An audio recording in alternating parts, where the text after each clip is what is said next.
Relaxing Book Nook. Tonight we shall be reading the first part of Aesop's Fables.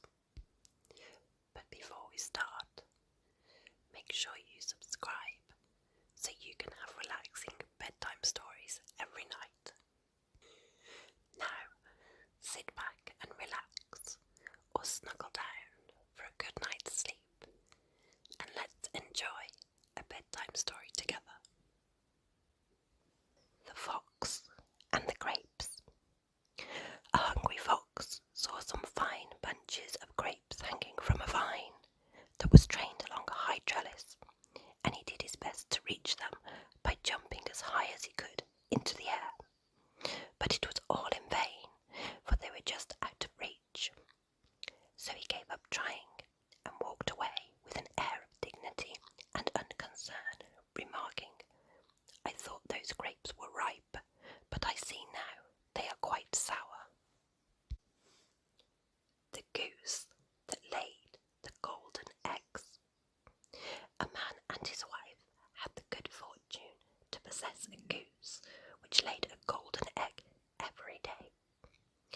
Lucky though they were, they soon began to think they were not getting rich fast enough, and imagining the bird must be made of gold inside, they decided to kill it in order to secure the whole store of precious metal at once.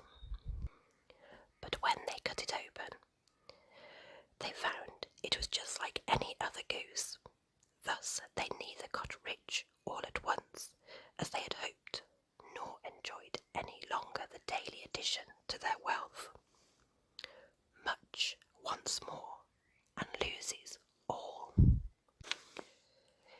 There was once a house that was overrun with mice.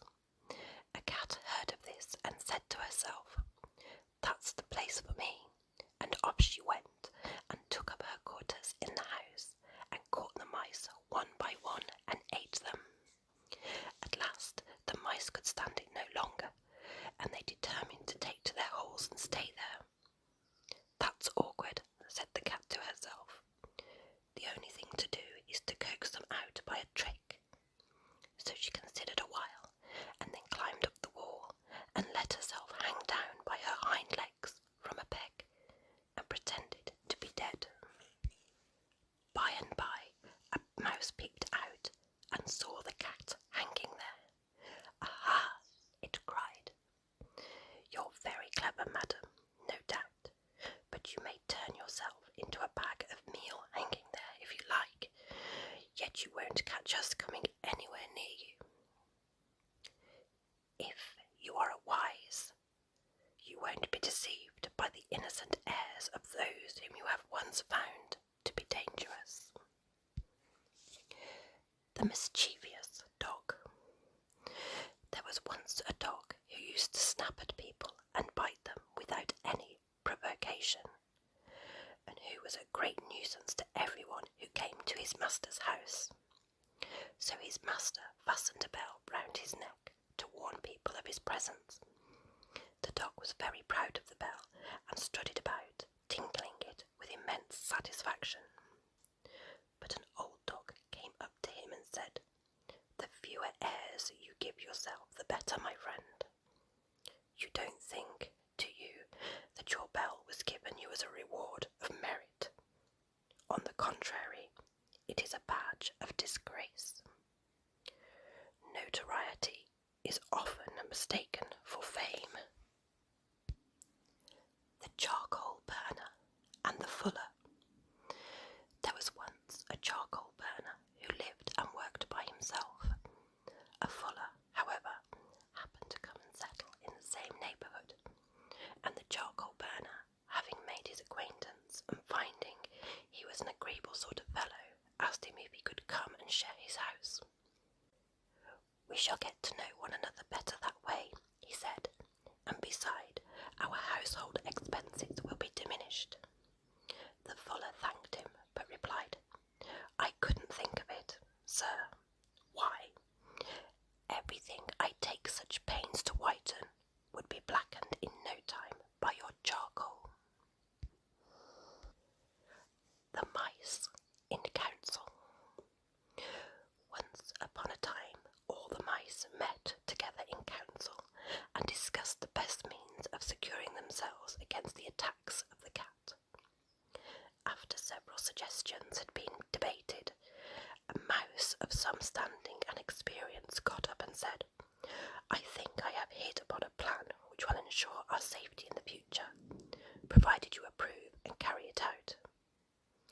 it is that we could fasten a bell round the neck of your enemy the cat, which will, by its tinkling, warn us of her approach.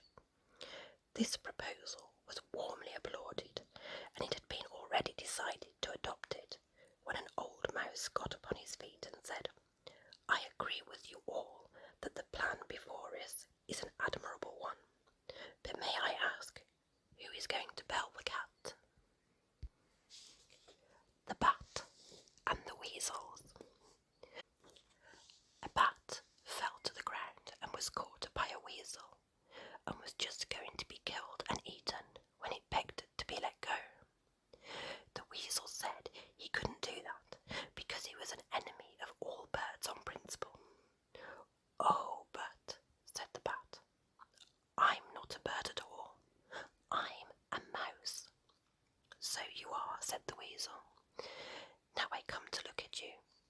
And he let it go. Some time after this, the bat was caught in just the same way by another weasel, and as before, he begged for his life.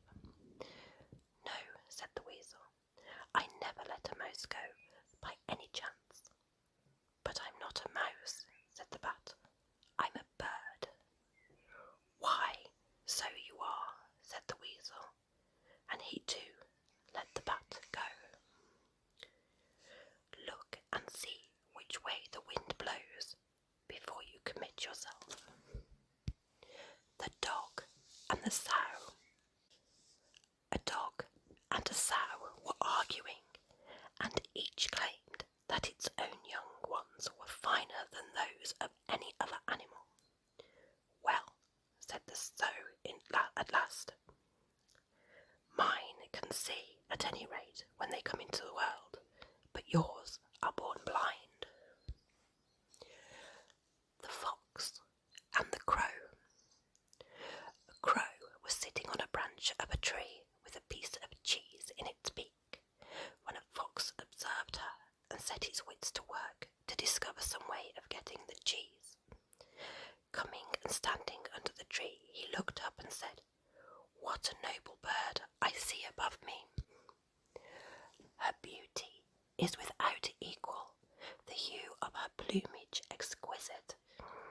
If only her voice is as sweet as her looks are fair, she ought without doubt to be queen of the birds." The crow was hugely flattered by this, and just to show the fox that she could sing, she gave a loud caw. Down came the cheese, of course, and the fox, snatching it up, said, "You have a voice, madam, I see. What you want is wits." The Horse and the Groom. There was once a groom who used to spend long hours clipping and combing the horse of which he had charge, but who daily stole a portion of his allowance of oats and sold it for his own profit. The horse gradually got into worse and worse condition, and at last cried to the groom, "If you really want me to look sleek and well, you must comb me less and feed me more."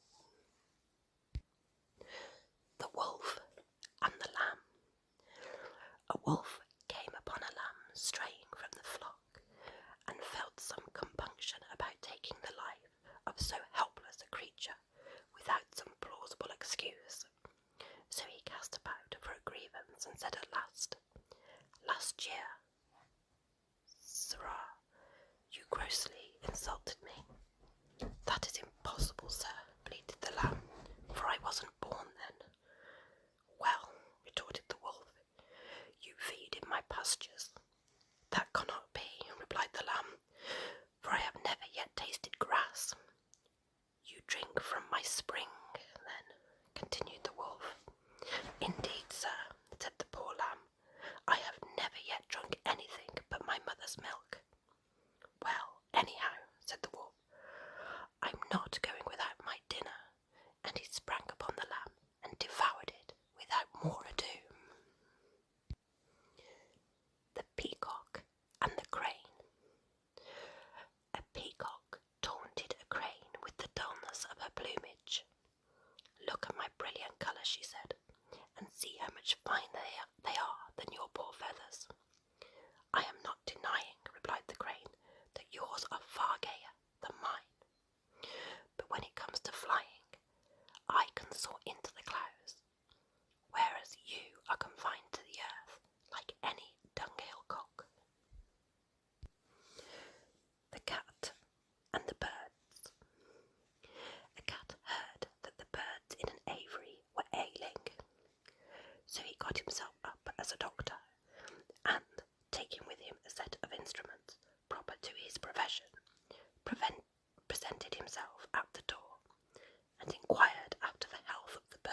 swallow.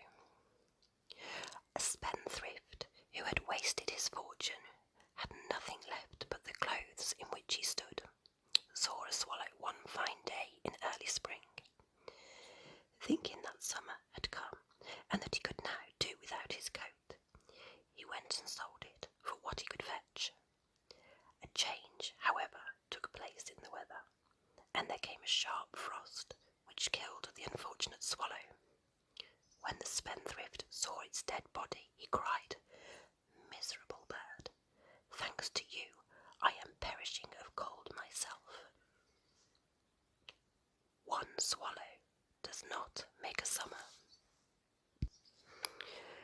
The Old Woman and the Doctor.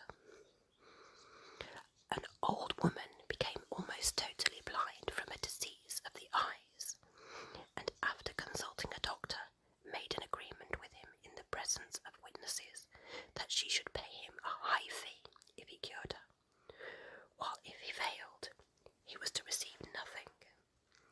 The doctor accordingly prescribed a course of treatment, and every time he paid her a visit, he took away with him some article out of her house, until at last, when he visited her for the last time, and the cure was complete, there was nothing left.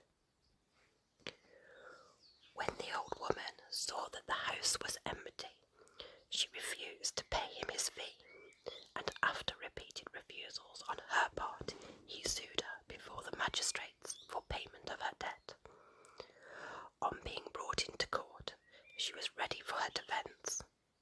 "The claimant," said she, "has stated the facts about her agreement correctly. I undertook to pay him a fee if he cured me, and he, on his part, promised to charge nothing if he failed. Now, he says I am cured, but I say that I am blinder than ever, and I can prove what I say. When my eyes were bad, I could at any rate see well enough to be aware that my house contained a certain amount of furniture and other things. But now, when according to him I am cured, I am entirely unable to see anything there at all." The Moon and her Mother. The Moon once begged her mother to make her a gown. "How can I?" replied she. "There's no fitting your figure.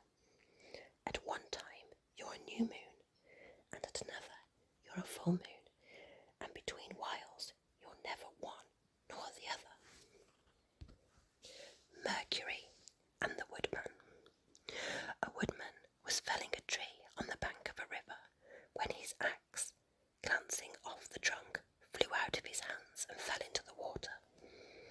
As he stood by the water's edge, lamenting his loss, Mercury appeared and asked him the reason for his grief, and on learning what had happened, out of pity for his distress, he dived into the river, and bringing up a golden axe, asked him if that was the one he had lost. The woodman replied that it was not, and Mercury then dived a second time, and bringing up a silver axe, asked if that was his. "No, that is not mine either," said the woodman. Once more Mercury dived into the river and brought up his missing axe. The woodman was overjoyed at recovering his property, and thanked his benefactor warmly, and the latter was so pleased with his honesty that he made him a present of the other two axes. When the woodman told the story to his companions, one of these was filled with envy of his good fortune, and determined to try his luck for himself. So he went and began to fell a tree at the edge of the river, and presently contrived to let his axe drop into the water. Mercury appeared as before, and on learning that his axe had fallen in, he dived and brought up a golden axe, as he had done on the previous occasion. Without waiting to be asked whether it was his or not, the fellow cried, "That's mine, that's mine," and stretched out his hand eagerly for the prize. But Mercury was so disgusted at his dishonesty that he not only declined to give him the golden axe, but also refused to recover for him the one he had let fall into the stream. On honesty is the best policy. The ass, the fox, and the lion. An ass and a fox went into partnership and went out to forage for food together. They hadn't gone far before they saw a lion coming their way, at which they were both dreadfully frightened. But the fox thought he saw a way of saving his own skin, and went boldly up to the lion and whispered in his ear, "I'll manage that you shall get hold of the ass without the trouble of stalking him, if you'll promise to let me go." The lion agreed to this, and the fox then rejoined his companion and contrived before long to lead him by a hidden pit, which some hunter had dug as a trap for wild animals, and into which he fell. When the lion saw that the ass was safely caught and couldn't get away, it was to the fox that he first turned his attention, and he soon finished him off, and then at his leisure proceeded to feast upon the ass. Betray a friend, and you'll often find you have ruined yourself. The Lion and the Mouse. A lion asleep in his lair was waked up by a mouse running over his face. Losing his temper, he seized it with his paw and was about to kill it. The mouse, terrified, piteously entreated him to spare its life. "Please let me go," it cried, "and one day I will repay you for your kindness." The idea of so insignificant a creature ever being able to do anything for him amused the lion so much that he laughed aloud and good-humouredly let it go. But the mouse's chance came after all. One day the lion got entangled in a net which had been spread for game by some hunters, and the mouse heard and recognised his roars of anger and ran to the spot. Without more ado, it set to work to gnaw the ropes with its teeth, and succeeded before long in setting the lion free.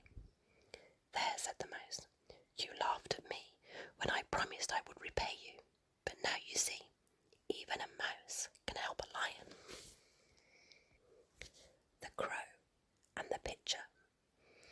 A thirsty crow found a pitcher with some water in it, but so little water was there that, try as she might, she could not reach it with her beak, and it seemed as though she would die of thirst within sight of the remedy.